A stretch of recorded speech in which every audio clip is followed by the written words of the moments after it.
This time of the year is always the most stressful for me. I'm typically exhausted from the processes of researching innovative ideas and programs and then trying to facilitate the implementation of those programs. These processes become increasingly taxing when strategizing on a department and institutional level. In contrast, my niche is program evaluation and also the mind numbing complexity that goes with attempting to scrap things that don't work, even when you have mountains of data to support why it can't be fixed. So I wake up each day at 3:30 a.m. and center myself. I give myself the time I need in the morning to reevaluate my GPS settings. That's a euphemism for where I'm going and how long it will take me to avoid all of the potholes and roadblocks life will throw at me. Ultimately, I find that the best way for me to exist is to be realistic with myself about my own capabilities and limitations. We all have responsibilities, but we oftentimes forget about the responsibility we have to take care of ourselves. I'm guilty of forgetting to think a little bit more about me, but thus is life. I've always found solace in numbers. This presentation will hopefully show why data is important to my understanding of the complexity of strategic planning at the university level. I know just enough to make this presentation, and it's exciting to think that there's so much more room to grow. I went out to my deer stand this weekend and walked away from civilization for just a couple of days. It was great. By the numbers, Strategic Enrollment Management at the University of Wisconsin Green Bay. I'm your presenter, AJ Walker. I work for University Police, and I've been in this role for a little over a year and a half now. And I'm excited to talk a little bit about what I've learned for SEM. Dr. King once said, "We must remember that intelligence is not enough. Intelligence plus character. That is the goal of true education." SEM at UWGB starts with enrollment services and institutional strategy and effectiveness office. These departments work with several sub organizations to bring the chancellor's vision to life. Assistant Vice Chancellor Jen Jones leads the charge. She's seen as a facilitator and a skilled collector of ideas, gathering insights from various sources and corralling the myriad of personalities associated with SEM. Our SEM team is hard at work crafting, researching, and supporting enrollment strategies while collaborating with the Faculty Senate. What is the SEM plan at UWGB? I think this is a great place to start. It's no secret that the UW systems is experiencing a lot of external pressure to do away with certain programs and the personnel associated with those departments. Since this is the day's flavor, I crafted this presentation with numbers and data in mind. In some of the class readings, we learned more about the three R's: recruitment, revenue, recruitment, retention, revenue. UWGB seeks to do all of these things well. However, we are keenly aware of the recruitment portion. Interestingly, both of my interviewees never mentioned this part. Rather, they focused more on the retention piece and how we service those who choose to attend UWGB. The Office of Provost does a fairly good job of keeping faculty and staff abreast of the metrics we are reaching for and the important numbers we hit. Additionally, there are a few concerns that float about that are typically met head on during various open meetings and email correspondence. What we see through these correspondence and conversations are five unique items that coalesce into what I think is our overall SEM plan. This is not an exhaustive list, however. Based on interviewees, this is not an exhaustive list, however. Hits and bids is a more centered HRE focus that doesn't necessarily lie with SEM, but the overall safe and pleasurable housing experience are a major boon to student success, according to the Dean of Students Office and Executive Director for Housing and Residential Education. I took them both at their word. UWGB has for some time implemented an aggressive plan to lure first gen students to our campus. This strategy has paid off very well as can be seen by the large increase in the 2023 freshman class. Additionally, there's been much talk about finalizing a general education realignment that will ultimately assist students with getting in and earning a degree. Everything I've heard about these conversations do point towards a large degree of infighting and differing opinions in this respect. UWGB has and will always focus on student success. However, the Office of the Provost is more aggressively tasking departments with very detailed and specialized aspects of this process. In our Student Success Plan, Director Lubinko from Institutional Strategy and Effectiveness provides a great snapshot of the national numbers and UWGB trends from 2018 to 2021.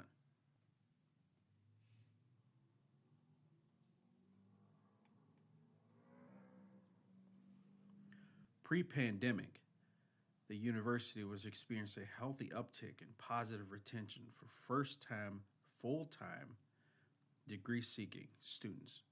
It is my understanding the university has since rebounded, but other issues still persist in this respect. I got a chance to meet with Boyan Lubinko, who's the director of ISE, which again stands for Institutional Strategy and Effectiveness. Boyan told me that the role of ISE, in simplest terms, is to support the data. He explained that there are a number of different stakeholders who request data from his office, and that data comes in a number of different forms and different angles, and his job is to effectively and accurately support that data to the people who request it. Throughout the conversation, I learned that a great deal of data is collected by tech schools in Wisconsin, and that data is also publicly available, which Boyan uses quite regularly throughout the course of his own duties and responsibilities for ISE.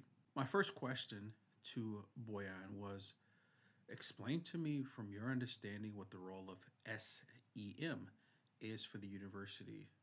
And he went on to talk a little bit about Jen Jones and her ultimate role throughout this process.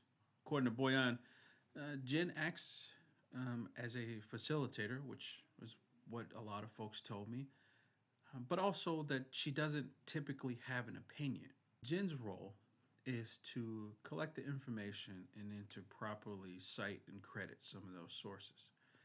Interestingly, throughout the conversation with Boyan, he did explain to me how raucous of a process that could be because this is a fairly democratic process. All of the information Jen collects from the various entities and parties is presented to Provost Kathleen Burns, where this information is repackaged and given to the Chancellor's Cabinet.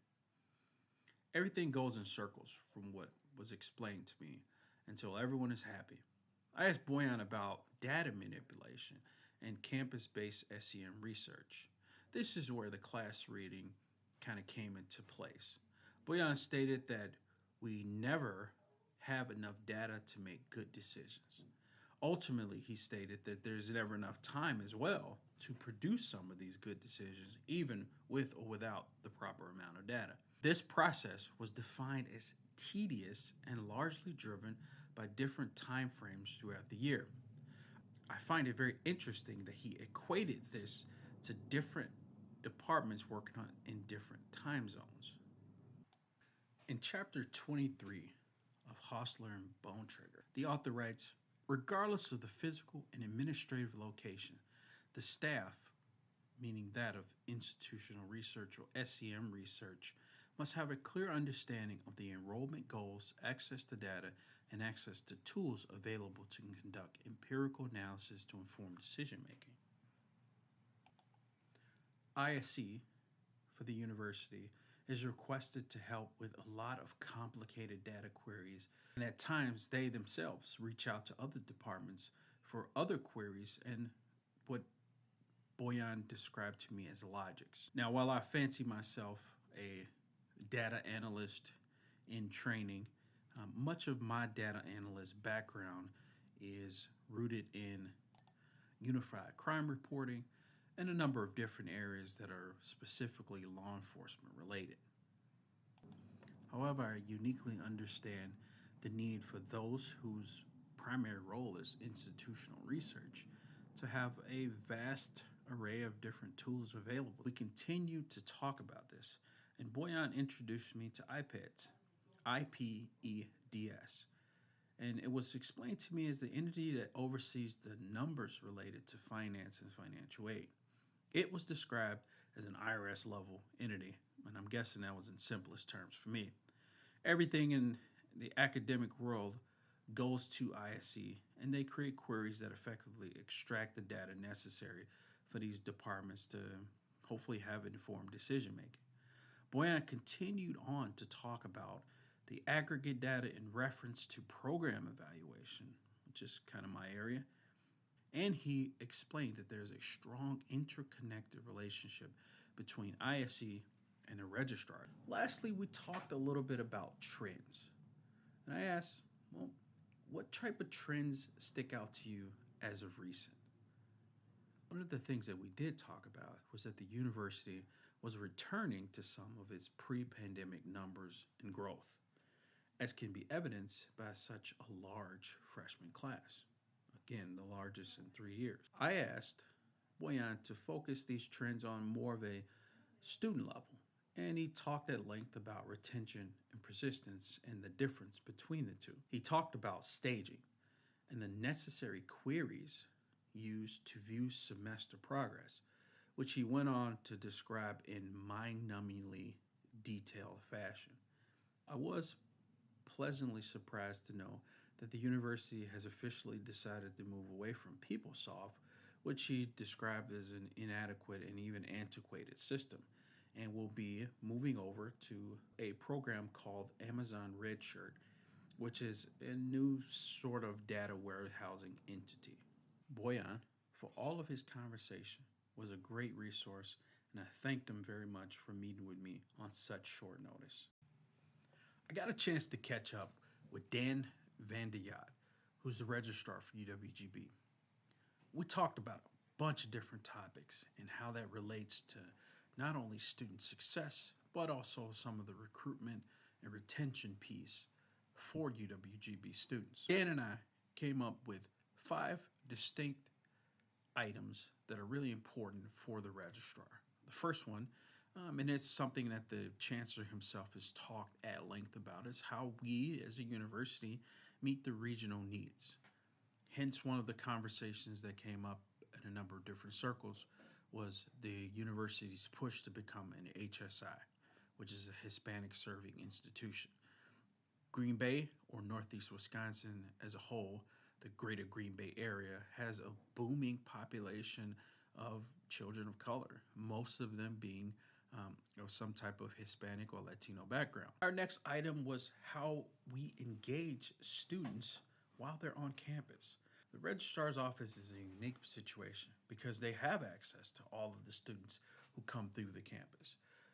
Dan talked to me a little bit about the future implementation of Stellic, which is a new degree planning software that will hopefully make life a bit easier for students. My conversation with Dan was incredibly informative.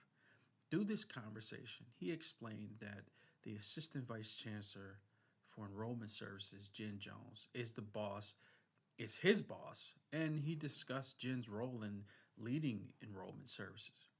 He explained in a different way than ISC, but he explained that the planning for SEM goes through the chancellor and his cabinet. According to Dan, cabinet is instrumental in setting the agenda for SEM. Dan was humble and explained that the registrar plays an essential role in SEM. However, he is happy to have his work stay in the background. We mused that the registrar's office should be virtually unseen in the grand scheme of things, and realistically, the only way you hear about this office is when there's a bad experience.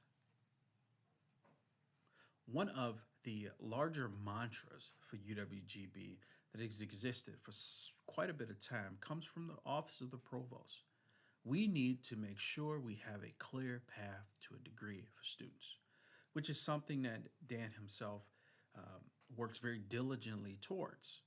As I mentioned earlier, one of the roles of the SEM plan at UWGB is to have a general education realignment that will make it slightly more efficient for new students, returning students, to be able to seek out some of the degrees that they're trying to earn.